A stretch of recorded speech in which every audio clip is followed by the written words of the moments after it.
Let's Be Smart was created because as I was traveling to Greece quite often and I saw the stray cats and animals here, I felt that there had to be a solution, and my solution I felt had to be education.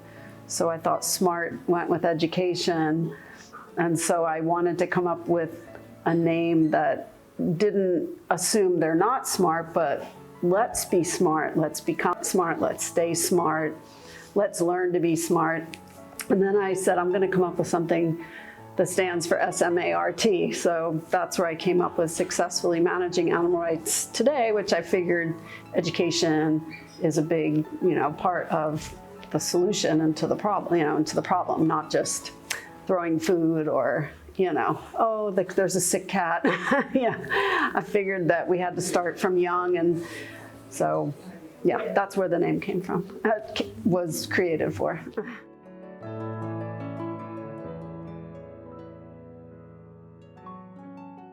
As I was coming to Greece from 1998, and I was learning the language and everything, and I would see all the strays.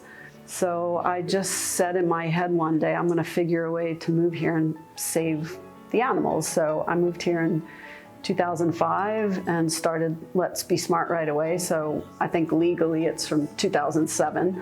And then I made like a really nice brochure with information about why the animals are important for us, all the benefits they provide to us for children, for elderly, and I would speak at one of the local universities here. Actually, I was very surprised when I was speaking at the universities, because we're speaking to 20-something-year-old people, that they knew very little about all the cool things about the animals. So I think that inspired me even more. So, and then we would do things with the children, and now it's kind of grown because, as you know, there's all the stray cats, and one cat that's pregnant, I couldn't leave her outside. I rented an apartment for her like 12, 13 years ago, and from there it's just kind of grown and grown and grown. So now we're trying to do a little of everything: education, shelter, working with the community, the mayors, things like that. So. Mm-hmm.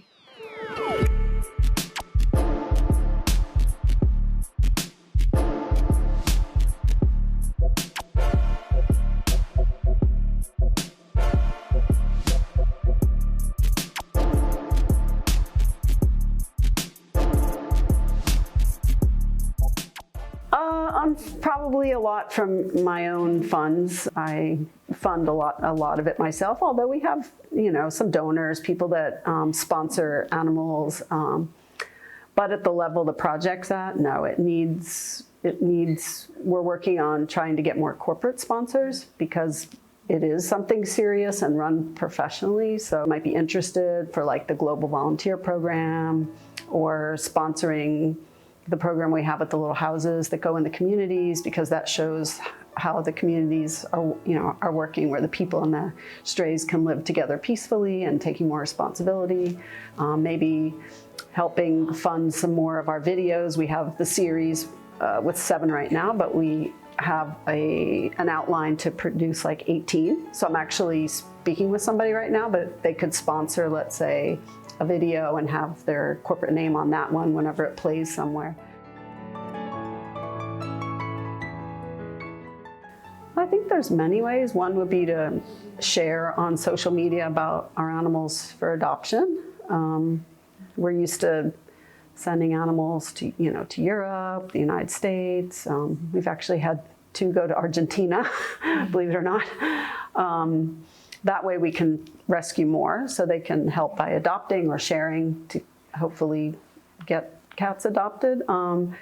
They can go on Amazon and look at our wish list and be able to send maybe certain foods that we need, blankets and things that we're always using a lot of. They can decide to sponsor an animal if they can't adopt or something, like for like 15, 20 euros a month. They could pick an animal, and then we send them a really nice letter and photos every month about the progress of the animal. And of course then donate, because that will help go towards all the programs. I mean, the volunteers that are coming obviously are helping. Just taking care of the cats is very important, right? So keeping the surroundings clean environment for them, playing with the cats, watching them, making sure nothing looks wrong. Just the cats having that added attention and love from people instead of just being in a, let's say, in a shelter by themselves most of the day or stuck in a cage somewhere. They have like a nice setting so the cats and the volunteers can be together.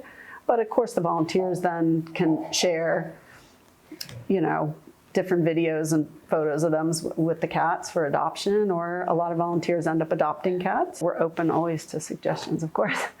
I like learning about other people's ideas, so.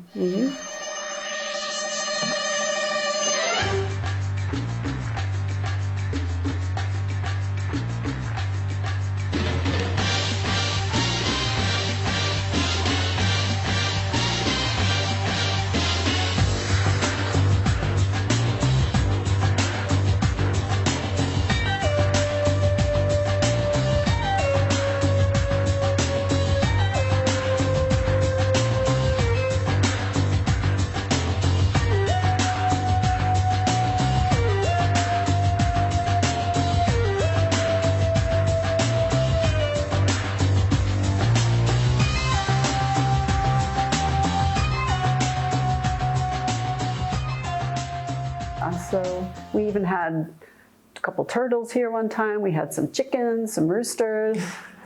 We moved them after a while because the roosters became big and like dominant, so they would chase the people in the yard. So we were able to find them a home with other roosters. So that, yeah.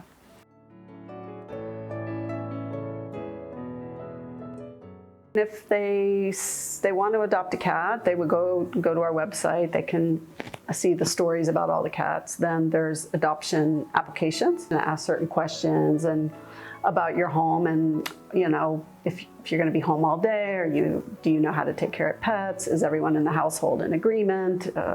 After that, I organize usually a video chat.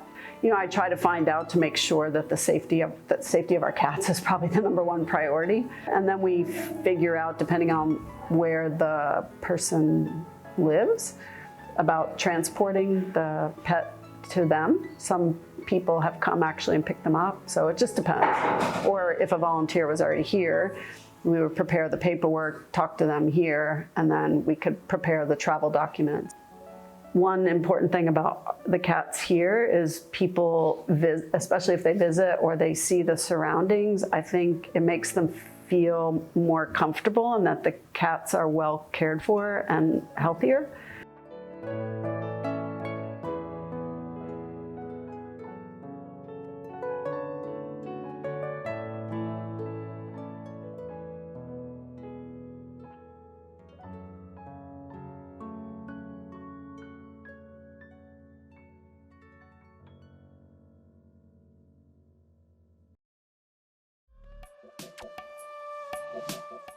First of all, there has to be stricter penalties, and I think, interestingly, I was even speaking about this, and not related to animals, but even relating to dumping your garbage, okay? People just dump the garbage because they see there's no penalty, and it doesn't matter. I think if there were more signs made, even if you don't have police around and says animal abuse, if you're caught, 300 euros, if you dump your garbage, 250 euro fine, people will think twice because they're not sure who's looking, right? So I think if it's out there and then you explain a little bit, like on the posters, so that, and obviously that it's horrible for anyone that would do that, but maybe some positive things, that I think getting it out there more about that. If the people see that there is police and groups that will support going against people that are harming the animals, having a penalty, it's very important to make them realize there's consequences.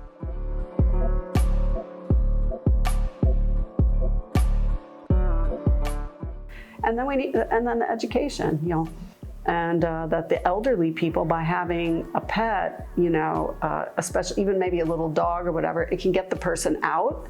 They can socialize with other people. If you've just come home from an operation, which, you know, the older people are going to have obviously more medical issues, most likely.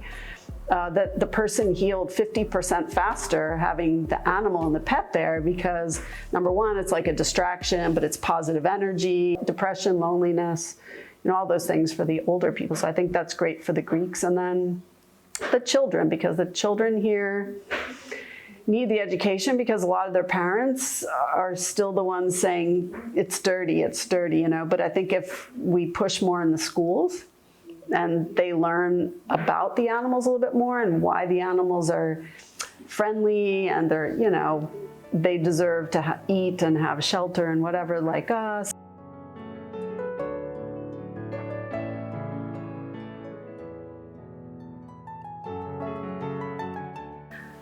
The thing I like the most, I think knowing how many of the animals were found and in the condition they were found and that they would never be alive, and to see them get healed and then go live in amazing homes. I think you can't replace that joy feeling. And also I want people to enjoy themselves, like to see people come here and stay and have a nice time and enjoy the cats and see the project and be able to give our cats all the added love. I think that makes me feel good. I like to see people happy. I try to do everything I can to contribute to that. I can't possibly help every animal, which I wish I could.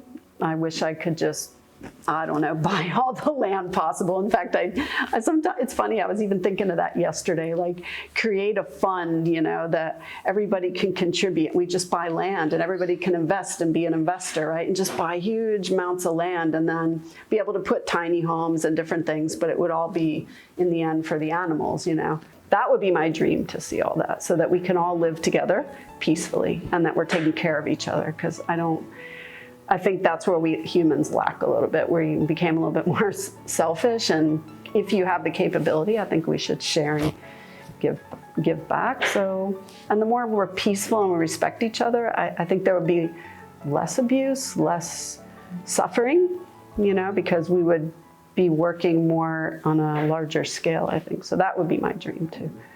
Creating communities where the animals are welcome.